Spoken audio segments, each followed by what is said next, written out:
Pagkatapos pala ng check-up ni Jis, dumiretso kami dito sa may SM Telabastagan para mag-grocery. Pwede na daw kasi yung mga bata sa mall sa Pampanga, pero na lang sa Angeles. Di daw kasi Pampanga yung Angeles, charing! So yun na, kumuha na rin ako ng 5 pelas at 5 pancit canton. Tapos sabi ni Jis, ang laki ng tindahan. Sinunod ko naman kinuha yung mantika at pepero.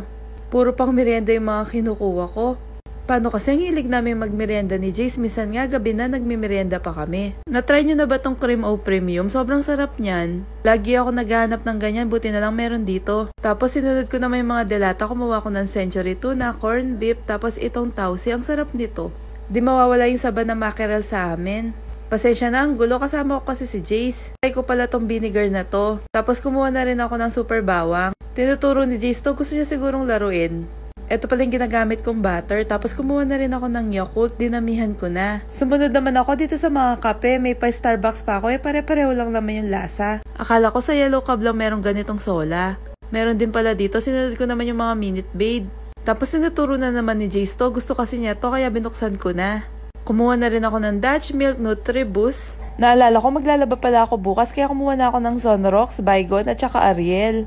Di ko na alam kung saan ko lalagay kaya kumuha na ako ng basket. Ito pala yung conditioner na ginagamit ko. O sunod naman natin yung pang DIY cake ko.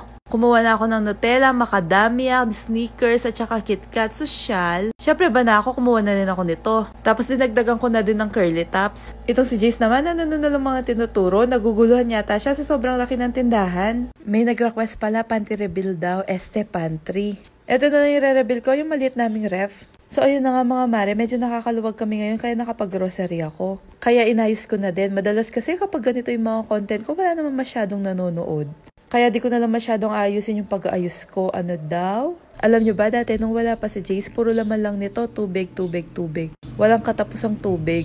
Pinag-isipan talaga namin kung kaya na ba namin magkaroon ng anak. Kasi sabi ko sa asawa ko, pag nagkaroon kami ng anak, gusto ko kaya namin ibigay yung mga pangangailangan niya. Di lang basta pangangailangan ha, pati yung mga bagay na di ko naranasan nung bata ako. Kakagawa ko ng DIY cake, ayan nagkaroon na tuloy ako ng station para sa mga gagawin kong DIY cake. Tapos itong Chucky, Nutribus, at saka Minute Maid, tapos Yakult, at saka Dutch Mill, para kay G siyang mga yan.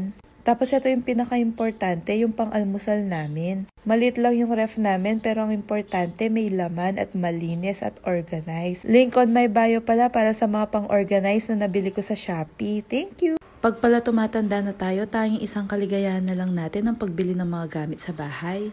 Yung nakabili ka kahit isang baso lang yan, sobrang saya-saya mo na. Nagulat talaga ako, meron palang ganito sa Vista Mall Pampanga. Meron ngang ganito, wala naman akong pera, wala naman akong pambili. Kaya nag-window shopping na lang kami. Ang dami kong nagustuhan kaya tinignan ko yung mga presyo para mapag-ipunan ko.